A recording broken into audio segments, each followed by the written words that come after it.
menos de las tabernas. El chato de vino. Vamos a hablar de las tabernas. Tú eres el que va a presentar el libro de las tabernas, ¿no? ¿Y qué estás dando? Vamos a empezar con un salto de vino. ¡Hala! Hay que empezar. ¿Gratis? Hombre, y más vianda.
Hola, buenas tardes. Aquí estamos para hablar de las últimas tabernas de Madrid y del vino también. Estoy acompañado con unos amigos que se van a ir presentando poco a poco y vamos a intentar disfrutar esta tarde, estos 30 minutos, para que lo pasemos lo mejor posible, sin mucho aburrimiento y con gran alegría. Comenzamos por la dama. Hola, mi nombre es Leticia Quemada, soy del colectivo Arte Total y a través de ese colectivo recibí la invitación muy amable de Juan José Saavedra, y aquí estamos presentando su libro Últimas Tabernas de Madrid, su alma e historia. Pasamos al siguiente caballero. Bueno, yo soy Antonio Ruiz, soy también del colectivo Arte Total y conozco a Juanjo hace mucho tiempo. Hemos compartido ferias, hemos compartido recitales de poesía y ahora vamos a compartir una buena copa de vino y nos va a hablar de algo tan importante y tan tradicional como son nuestras viejas tabernas, que están desapareciendo. Entonces, el que él haya hecho una recopilación de las que todavía existen, o al menos todavía persisten, las tabernas en Madrid, es una buena cosa, porque defendemos nuestras raíces y defendemos ese entorno cultural que se puede perder o que ya se está perdiendo, ¿no? Entonces le felicito por esta iniciativa. Bueno, comienzo presentando a Juan José, a Juanjo para los amigos, quien no lo conozca. Es Juanjo Saavedra Esteban, nació en Manzanares el Real en 1949, ya ha llovido. Más de medio siglo, Juanjo, un sobreviviente aquí. Cursó los estudios de Filosofía y Teología, Psiquiatría, Filología Española e Inglesa y es doctor en Filología Española por la Universidad Complutense de Madrid. Vamos, muchos títulos acumulados. Ha publicado más de una treintena de obras entre ensayos, cuentos, poemarios y traducciones. Algunos son La enseñanza de la lengua como creatividad, Técnica de estudios, El hombre que habla con las plantas, Amaneceres, Cuando el sol pasa entre los árboles, en 1963, En las cloacas de la política, etc. Por su trabajo literario ganó el Premio Ensayo de Crítica Literaria Silverio Lanza. También ha trabajado como docente. Él fue profesor de inglés y literatura en el Colegio Maravillas de La Salle.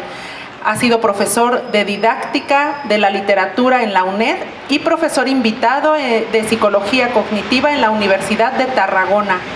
Fue socio fundador de la editorial Magna y ha colaborado en revistas como Escuela Española, Peñalara, Balance y Euroliceo. También es empresario, aquí nuestro Juanjo, y ha dirigido documentales como La Bruja Maricantina, Lugares Mágicos de la Pedriza, etc. y colaborado con programas televisivos como Aquí la Tierra, Mi Cámara y Yo, Dos en la Carretera y Extranjeros por el Mundo. En YouTube actualmente tiene más de 1 millón de visitas y en su canal, que los invito a seguirlo, es @JJ_Saavedra_Esteban. Se pueden ver más de 80 vídeos. Yo me he saltado un poco lo del trabajo empresarial, que es una página entera, pero quiero decir que es un hombre emprendedor y fruto de sus emprendimientos, en este caso literarios, es el nacimiento de este bello libro que ya nos hablará Juanjo. Comienza narrándonos en el prólogo. ¿Cómo nació esta idea, Juanjo? Era un mes de agosto y no tenía nada que hacer el año pasado y me di cuenta que las tabernas se estaban cerrando. Pasé por el rastro y vi la taberna de Oliveros, que no la abrían. Hice contacto con su hija y me dijo que no pensaban abrirla de momento, ya llevan 8 meses. Entonces eso me despertó el interés por pasar por cada una de las tabernas y al final logré conocer a cada uno de los que dirigen las tabernas, su vida, sus secretos, que es lo que he ido intentando reflejar aquí. Pero también una cosa que me llamó la atención es que de todos los libros que he leído sobre las tabernas de Madrid o sobre la historia de Madrid, no iban a la raíz del problema, ni tampoco hablaban de las calles, porque cada una de las tabernas tiene una historia en su calle, y es lo que intenté reflejar aquí. También reflejé algunos secretos, como una de las tabernas que se refugiaba a la extrema derecha y en los años 81 voló por los aires. O otra de los sitios donde vamos muy a menudo a comer bacalao, que estuvo a punto de cerrar porque una multinacional había comprado todo el edificio. Voy contando esos secretos y a veces hasta me meto con las tabernas, porque voy a tomar una torrija en un sitio determinado y digo, a un trozo de pan con leche los llaman torrija. Si vieran las que yo como, o otros. Bueno, hay otros que hablan de su cocido maravilloso, un cocido maravilloso, y yo le comparo con los que conocemos en nuestros barrios y no tiene que ver nada. Entonces quito un poco los mitos y me gusta cabrear a la gente con datos. Y esto es lo que he intentado hacer y os voy a ir explicando poco a poco. Pero antes vamos a recibir aquí a mi amiga la tabernera, que ha venido en este instante, que tenía que haber llegado y el avión no la ha traído hasta ahora. Nos faltan los guitarristas, no están los taberneros, pero bueno, van llegando. Y antes de empezar vamos a ver un momentito que Antonio nos va a hablar con un poema. Bueno, yo cuando mi amigo me invitó dije, bueno, pues sí, voy a ver qué tengo de las tabernas, ¿no? Y os voy a leer un poema que yo he hecho especialmente. Regreso a la taberna, donde dejo mis mitos a la deriva, donde toda la apariencia es un juego.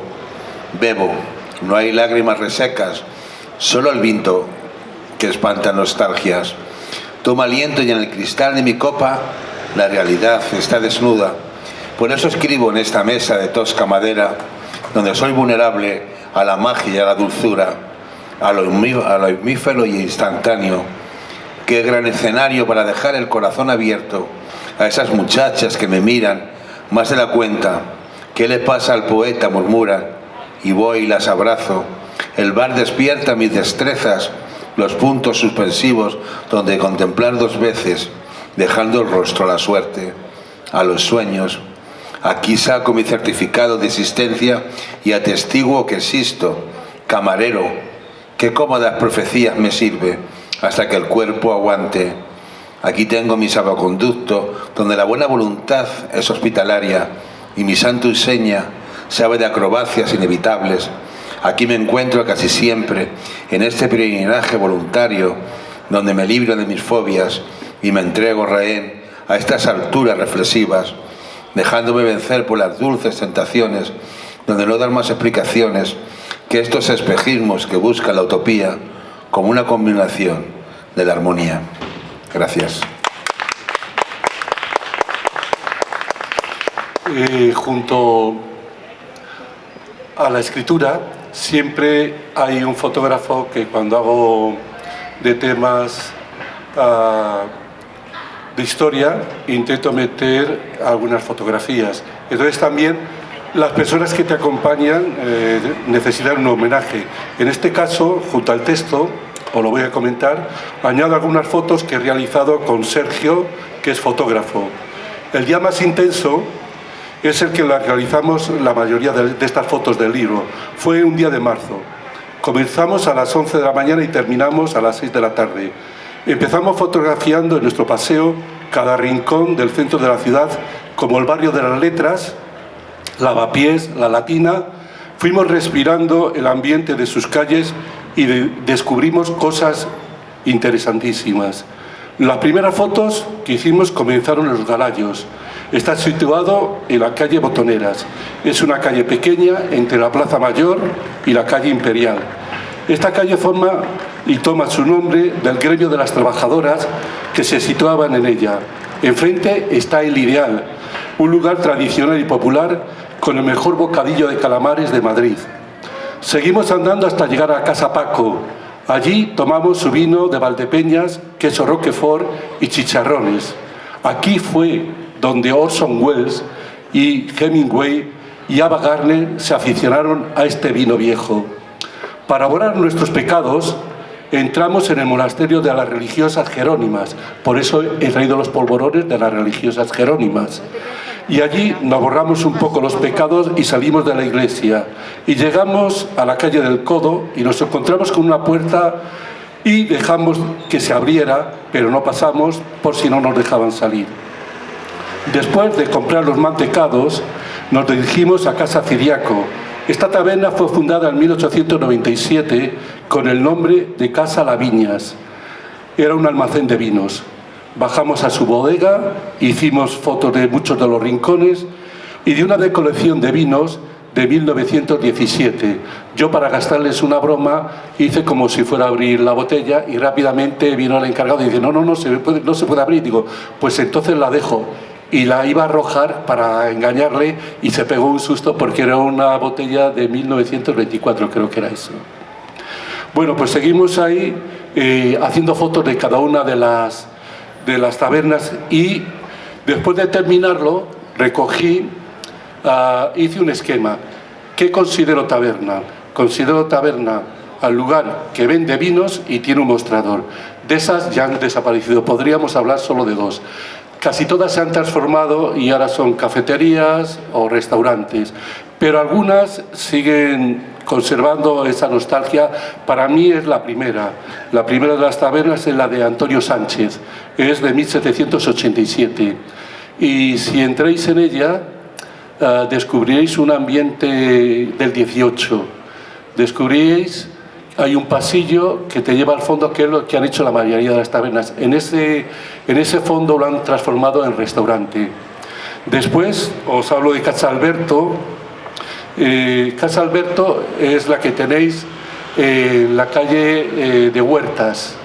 En la Edad Media se decía una frase: taparon los oídos, donde hay más putas que huertas. Eso es lo que decían en la Edad Media en esa calle. Después, el As de los Vinos, que también se la conoce como la Casa de las Torrijas. Casa Carmencita, para mí fue una sorpresa también en poder hablar con la gente de Casa Carmencita, porque en ella vivía en la parte de arriba García Lorca, y cuando llegó la guerra civil, dicen que fue una desgracia para ellos porque quemaron su obra por miedo. Después sigo en Viva Madrid. De Viva Madrid me acuerdo que hace un mes con Telemadrid hicimos un reportaje sobre las tabernas y me dicen, la locutora hablaba, dice, las tabernas son del siglo XVII y todas se pintaban de rojo.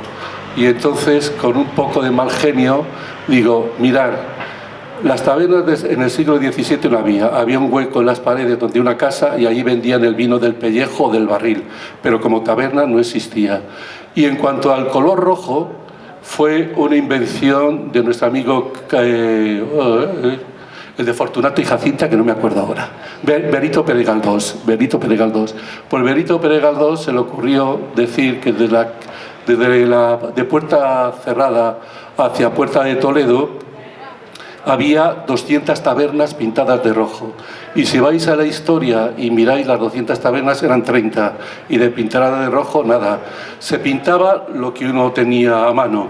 Y para demostrárselo, fui a la taberna de Antonio Sánchez y digo, ¿veis? De rojo. Qué casualidad que está de verde oscuro.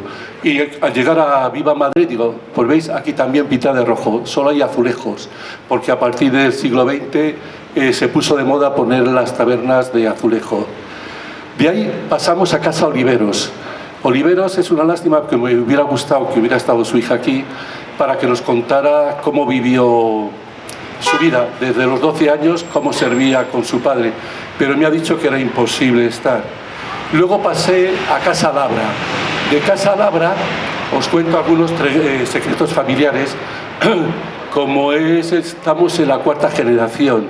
Lo lleva Manuel Molina, porque su padre ya se jubiló hace muy poco tiempo y me contó que estuvieron a punto de perderlo porque, como os he contado, un fondo buitre había comprado todo el edificio y al final ellos habían firmado con el anterior dueño y entonces pudieron hacerse con el local, pero pagando casi 3 millones de euros. Si veis un espacio tan pequeño, pero cuando le pregunto si el negocio merece la pena, me dice, tú saca números, 1.200 personas todos los días y unas 4.000 tajadas de bacalao, y me cuenta la historia de dónde viene el bacalao, porque digo, algunos días el bacalao es mejor que otros. Me cuenta por qué sucede eso. Después fuimos a la taberna Tomás, bueno, y Ricla también pasamos por Dani. Casa Dani lo sigue llevando el hijo, y hay un cartel que me encanta, que en algunas tabernas lo tienen: abro cuando llego y me voy cuando me da la gana. Pues eso más o menos es Casa Dani, que vas un día y no lo ha abierto, y otro día lo ha abierto porque lo lleva él con su madre. Y también hablé con su madre y me contó algunos secretillos que he reflejado aquí. En La Bola, pasé también por La Bola con el tema, todo el mundo conoce La Bola por el tema del cocido, pero ya os digo que a veces les enfado porque digo, yo he comido cocidos también en unos barrios y también la calidad no tiene que ver nada con lo que vosotros dais. Dice, bueno, pero nosotros llevamos mucho más tiempo.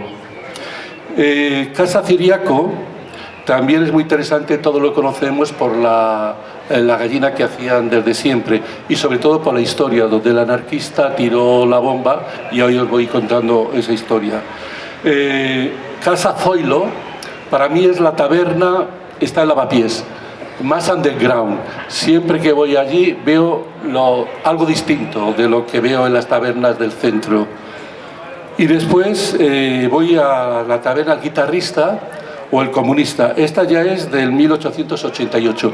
Las he ido clasificando por etapas y por años. En esta taberna es muy interesante porque sigue todavía conservando la comida que de estudiantes todos pasábamos por allí. Sigue la madre haciendo el gazpacho, el pisto, que me encanta. Y el precio lo que más me encanta. Se mueve más o menos sobre los 5 o 6 euros, que hoy casi es imposible. La Tasca Suprema os cuento las historias de la Tasca Suprema, porque aquí se refugiaban en el Senado. Sarkozy pasó por allí, muchos políticos han pasado, y os cuento algunas historias que sucedieron ahí. Después, la Ardosa. También es muy interesante, cuando llegáis a la Ardosa veréis que en el mostrador tenéis que pasar por debajo para llegar a tomar algo, porque sigue con la tradición de que el mostrador daba paso al comedor. En la Ardosa lo que más me gusta a mí es unas alcachofas que las hacen muy bien y una tortilla que la llaman la llorona, porque son esas tortillas que se deshacen. En Los Galayos es muy conocido por su cocido y porque muchos del Athletic de Madrid van allí a celebrarlo. La Dolores, todos la conocemos por los montaditos que tiene, y es muy interesante que la Dolores tiene una fecha, y en realidad, aunque tiene una fecha de 1900 y pico, hay un documento que es de 1894 y cuando les comento, oye, esto de 1800, dice, no lo digas muy fuerte porque tendríamos que cambiar los ladrillos que tenemos. Entonces hay algunas que corresponden a su fecha y otras que no corresponden, por eso lo voy poniendo aquí. Malacatín es la historia que os comenté y de su bacalao y de que tuvieron la desgracia de que les pusieron una bomba porque eran años muy convulsos en el año 81. Casa Pepe es de las últimas y Casa Manolo, sobre todo Casa Manolo, que es anterior. Casa Manolo es de 1896 y Casa Manolo es muy interesante porque cuando hubo el golpe y desde el Congreso iban los guardias civiles de un lado para otro, todos pasaban en Casa Manolo y como no había teléfono, llamaban desde ahí y Casa Manolo se enteraba de muchas cosas que se pueden contar y otras que no se pueden contar.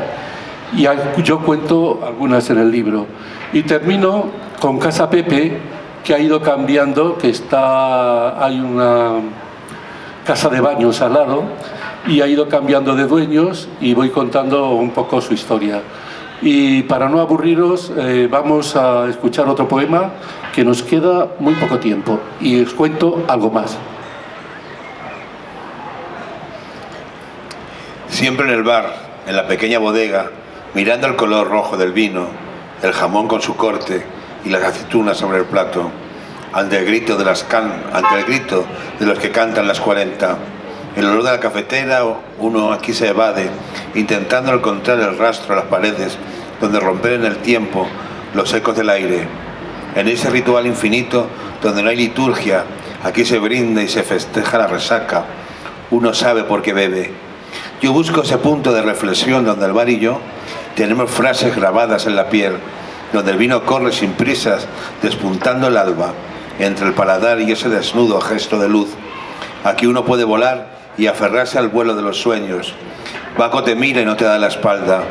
Recuerdas a los amigos que se fueron, sus gritos apagados, y en la fugaz sombra, ahí están, en el reflejo, en la mesa de siempre de madera y hueso, cicatriz y eclipse, rostros visionarios, su risa desnuda en el eco, donde levantan la cabeza y me miran.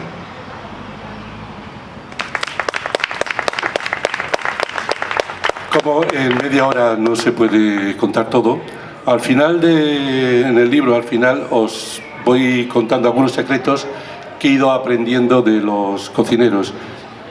Por ejemplo, el bacalao, cuando lo tienes que hacer al pil tienes que templar mucho. Me enseñaron que con un colador lo agitas y puedes ir templando más rápido. O descubrí también una taberna como Casa Zoilo que te pone unos aperitivos y es curiosamente las patatas fritas y me ponía calabacín en vinagre y estaba buenísimo. Era la sensación de tomar el boquerón pero con la patata fría y era calabacín. Lo metes en rajitas en vinagre, bueno, y os voy contando historias porque yo soy un tripero. Según voy avanzando en la historia, el libro lo he hecho primero la historia de la calle, qué pasó, qué tabernas estuvieron allí, después la historia de la taberna, después la historia del tabernero y los secretos que se quedan ahí un poco en la familia, pero me lo van contando, como recuerdo ahora mismo Casa Labra, que la dueña es la abuela, me pareció maravilloso. La abuela es la que, y el padre es el que gestiona, y los nietos son los que lo llevan. Entonces voy contando cosas cuando vamos a una taberna que no lo sabemos para que lo sepáis. Y es lo que he intentado hacer en este libro, os puedo contar lo que queráis después. Lo vamos a firmar ahí. Estáis invitados a vino y a algo más por allí y alguna flor para las señoras también, porque considero que el llegar aquí y que tengáis que aguantarnos es una fiesta. Y como nos quedan 5 minutos, hago una pregunta, porque siempre es más importante lo que me preguntáis vosotros que lo que yo digo. ¿Qué queréis saber? Y si puedo lo contesto al que sea. ¿Queréis saber algo? Animaros. Lo que se cuenta en la taberna de Lavapiés del muerto que está dentro de una tinaja. Muy bueno, esa es muy buena. En 1787 hay en la taberna de Antonio Sánchez, en la calle, ¿cómo se llama? Tiso de Molina. Tiso de Molina, sabéis que antes fue el convento de la Merced. Y ahí me cuentan los abuelos que había un túnel que llevaba, porque era la casa de los frailes, de las monjas, que llevaban a la taberna. Bueno, el caso es que en 1808 mataron un francés, los del barrio, por lo que fuera, mataron un francés. Y no sabían, un soldado francés, no sabían dónde esconderlo y lo llevaron aquí. Y en la tinaja número 6 de la taberna metieron al francés. Y entonces es graciosísimo, cuando llegas allí dice, quiero probar el vino de la Cuba 6. Bueno, eso es, de todas formas, tiene un misterio esa taberna para mí, porque Ana lo sabe muy bien, hemos intentado grabar 4 veces y nunca hemos podido. Un día con los Telemadrid se le estropea el que tenía que venir, se le estropea el coche en la calle, y no, el M30 no llega. Otro día Ana se pone malo, otro día el dueño se lo olvida, otro día su chico con fiebre.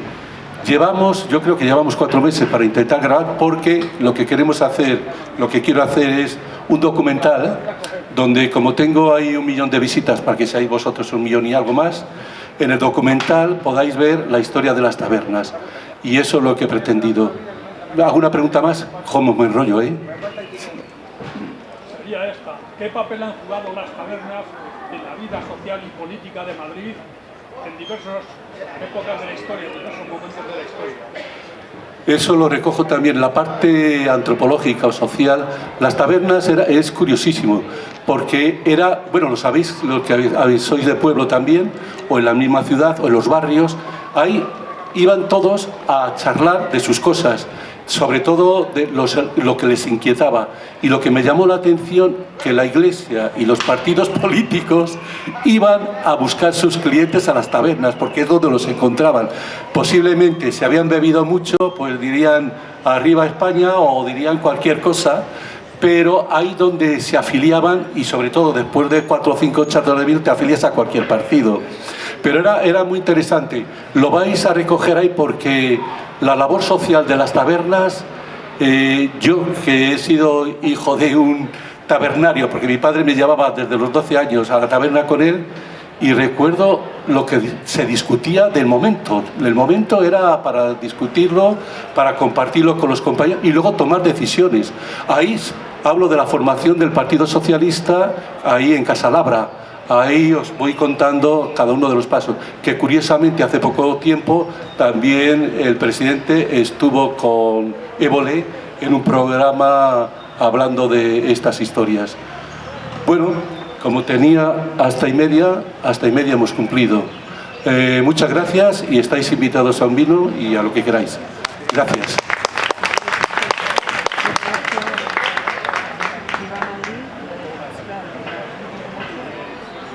Ah, bueno, me dicen el número de la caseta, en autoedición, en la caseta de autoedición. Aquí la señorita estaba preguntando por la taberna Los Gabrieles, pero acercaros que no se oye. No, le pregunta por una taberna. ¿Sabes lo que pasa? Que la mayoría se cerraron, estas que te digo, pero esa no la he investigado, la de Los Gabrieles, sé porque estaban desaparecidas.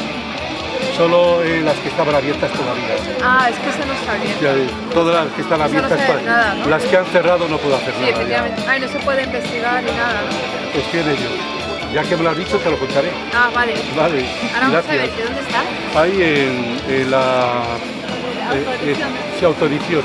Vale. Gracias, hasta ahora, hasta luego. Vamos para allá. Voy.